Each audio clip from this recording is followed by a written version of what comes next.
Hey guys, it's Hollywood Dukes, and let's just get right into the first official podcast. And for today's topic, let's talk about war.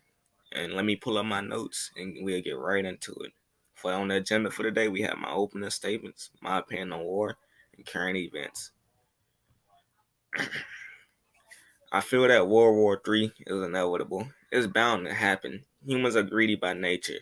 The moment resources get low, I feel tensions rising, and at the rate we're going with war technology, war is on the horizon. I don't think the war would even be between countries. I feel people would get stupid and follow whoever's speaking what they want to hear. Hold on, I know what you're thinking. That's not a war. But the definition of war, according to Google, is war is a state of armed conflict between states, governments, societies, and a form of paramilitary groups, such as mercenaries, insurgents, militants. It is generally characterized by extreme violence, aggression, destruction, and mortality, using regular or irregular military forces. I would like to dive deeper into the informal paramilitary groups. World War II showed us it's not impossible for a group of people that's not a country to rise out of the dirt and be a formidable foe.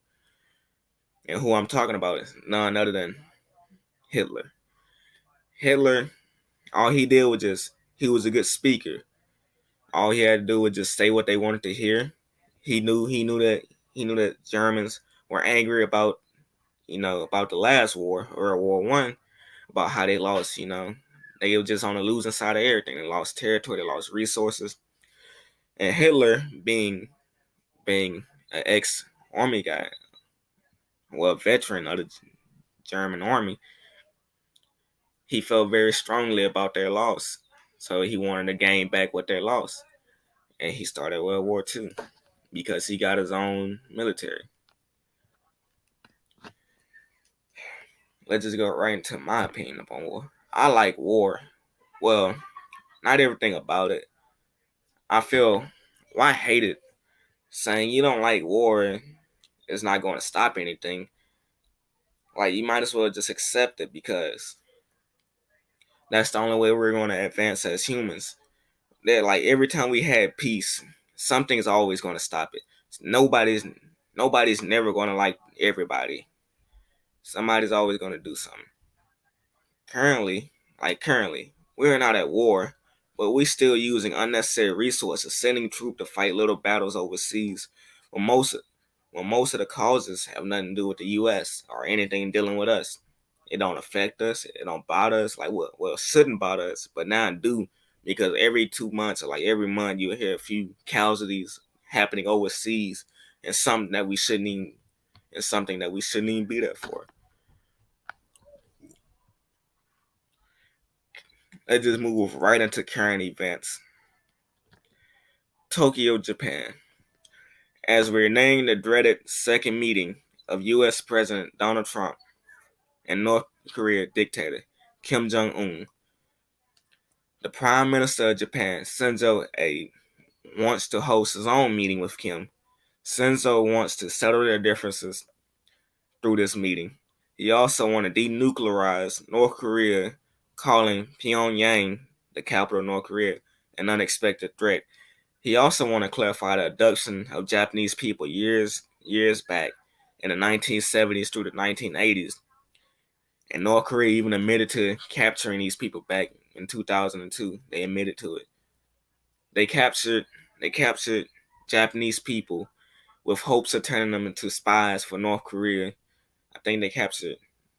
Don't quote me directly on this, but I think they captured 13, but only 5 of them returned back to Japan. Now, what happened to them? To the ones that they returned? I don't know. But let's just move on. Let's see what's happening in the Middle East, more specifically Israel. Centrist challenger to the Prime Minister Benjamin, I'm not even going to try to pronounce his last name, by joining forces, which is the first threat to Benjamin rule over Israel. Retired military chief Benny Gantz and ex-finance minister Yair Lapid will present a joint list that will, quote, will constitute the new Israel ruling party, end quote. In another statement, they said they were motivated by, quote, national responsibility. They plan to make better security for Israel and reconnect the divide between its people. Now, this is just my opinion. I feel as though that's not a bad thing. I think it's about time for the Middle East to stop all this pointless fighting. Like, the Middle East has been a hot spot since I've been born. Like, you never hear about anything good coming out. I really want the people just to stop it. Like, cause we sending our troops over there, everybody just pile on top of each other, and it's unnecessary because y'all not fighting about it. Because they're not even fighting about anything important. But in good news, though, the recent polls show that they're expected to overtake.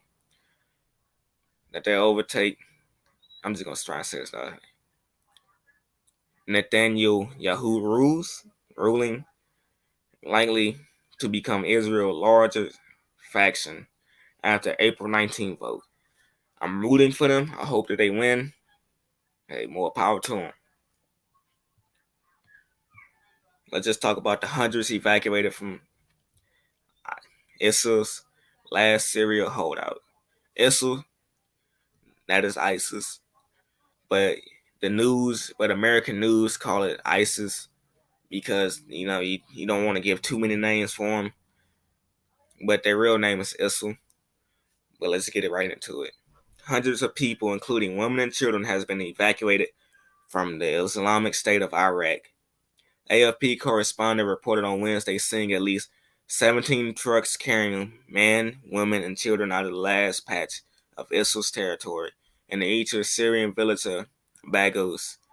A lot of civilians surrendered, but among those civilians were some ISIL militants. The U.S. handed over 130 ISIS members over to the Iraqi authorities. Woo! A small victory for the good. In further news, Pakistan.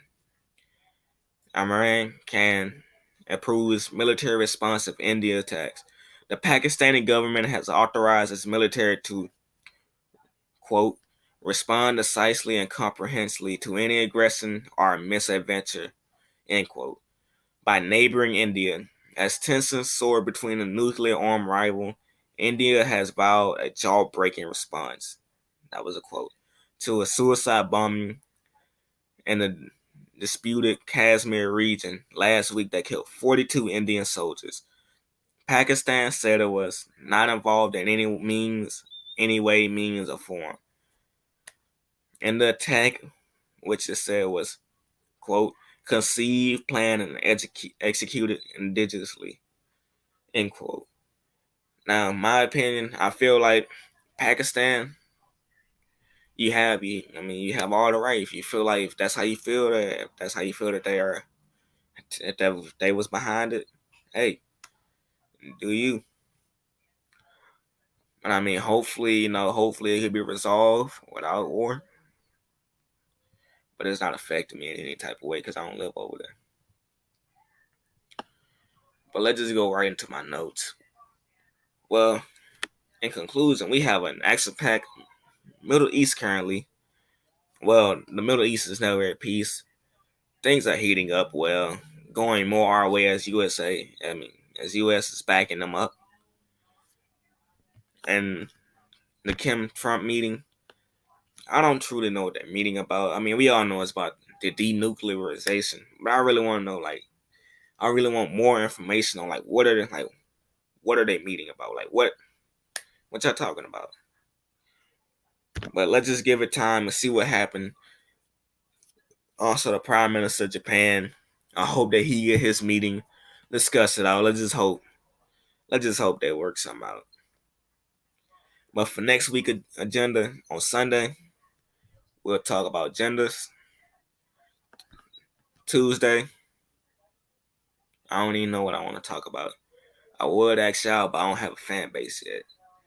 I have somebody in, and Thursday, I'll bring y'all up to speed on current wars again. I might be like the best news channel about wars specifically. That's what you like.